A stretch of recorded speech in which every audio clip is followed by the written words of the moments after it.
Hello! Welcome back! So sa video ito ngayon, nandito naman tayo sa puerto ng Tarragona, Spain. Yes! Of course. So first time ko rin dito. So ito ito talaga ang ayos at saka parang na lang, bonus sa buhay namin kung makapunta kahit saan saang sulok ng mundo. Of course, depending upon also sa saan yung route at saka travel ninyo o ruta ng barko ninyo. Okay, so for now, ipasilip ko lang sa inyo dito yung paligid ng Tarragona, Spain. So doon sa bandang dulo, may makikita tayong mga magagandang parang yate yata yan. Kita mo yan. So ayos talaga yan. Sana may panahon makapunta tayo diyan para mas makuha na natin ng maganda, maigi.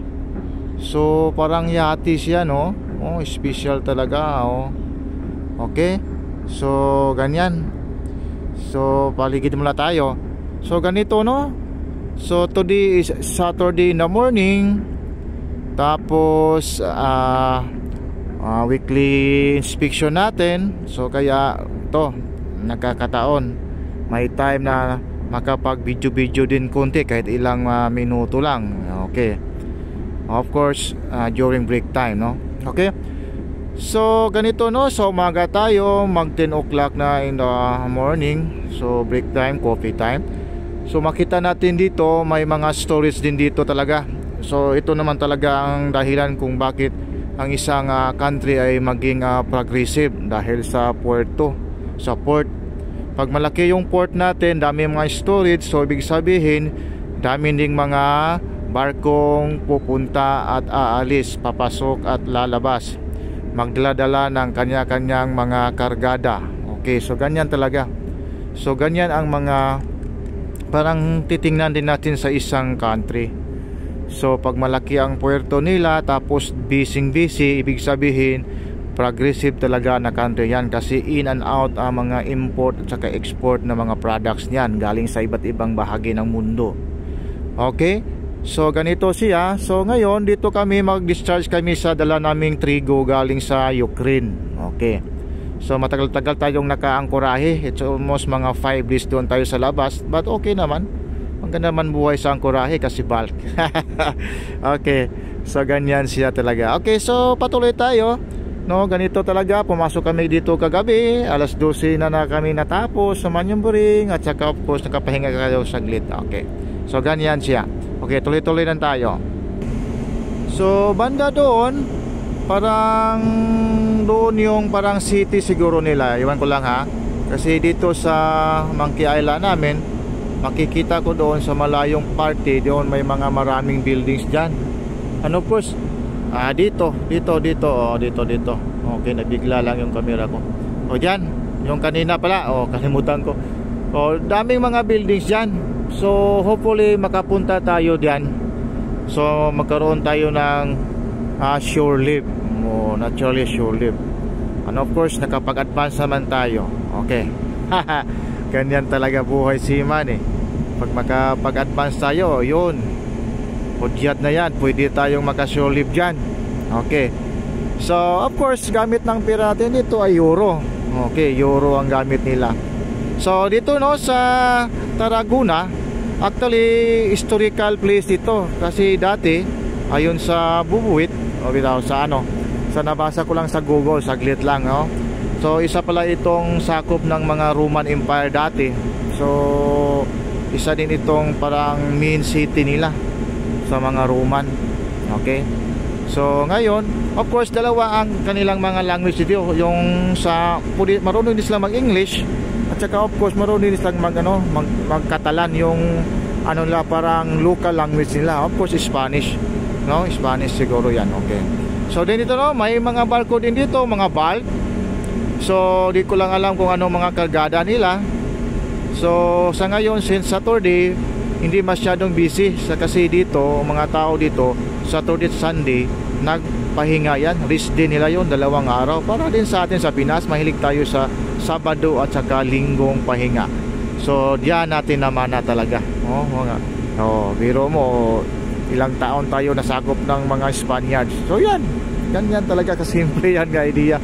So yung mga culture natin, na-adapt din natin sa dito sa Spain. Okay, so ganyan siya.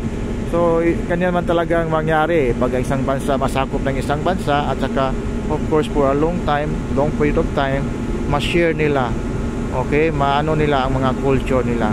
Okay, but of course iba tayo sa kanila. Of course ibang Pinoy talaga. Okay, patuloy tayo.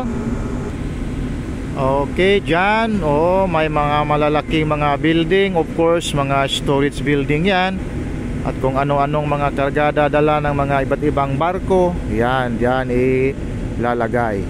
Okay, so for now ipasilip ko sa inyo yung estilo ng mga pag-discharge pala dito.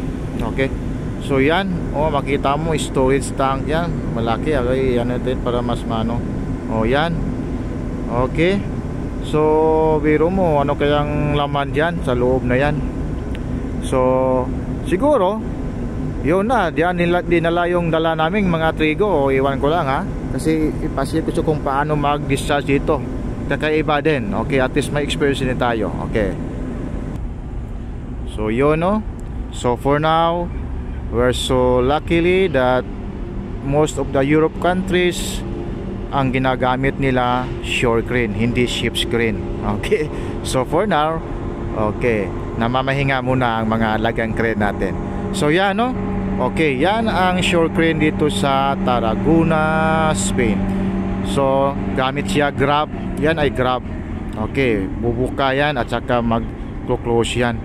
So sa loob yan, of course, yun na ang trigo galing sa Ukraine, dala namin. So parang dyan sa may basket na yan, yan na ipasok yan. Yan. Okay, so tingnan natin dyan, yan parang ilaglag niya yung kargadang trigo.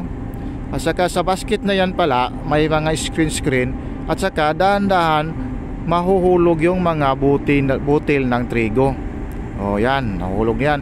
At maya-maya mawawala yan, kasi parang nahulog din siya sa mga screen papunta doon sa baba na yan. So parang makita mo parang imbudo, parang funnel. Okay, funnel siya, parang imbudo. So actually sa baba diyan may parang, di ko na mai-focus maigi, may parang ano diyan may parang butas. So parang butas siya. So diyan pala papasok yung galing sa taas. Kita mo, dahan-dahang nawawala na yung mga butil ng trigo na nilagay diyan sa may screen, sa basket na yan. So ibig sabihin, nalaglag yan, nahulog yan pumunta sa baba, at saka may butas diyan, yan parang vacuum. Binabacuum siya, at iwan ko lang kung saan dinadala na yan. Siguro malamang nandoon na papunta dito sa mga storage na yan. Okay, so di ko lang alam but pretty sure nandito lang sa paligid-paligid yung storage tank nila natural, saan ba dadalhin yan? Okay, so diyan, ganyan. So yan talaga. So di mo na makita dito ang mga klase-klase, katimatirmang mga sasakyan na nakapila para lalagyan ng mga trigo galing sa grab na yan. So diyan na automatically binabacuum diyan. So ibig sabihin, siguro malamang may conveyor din sa ilalim diyan, ewan ko lang, vacuum style na parang hinihigop talaga yung kargada na butil ng trigo.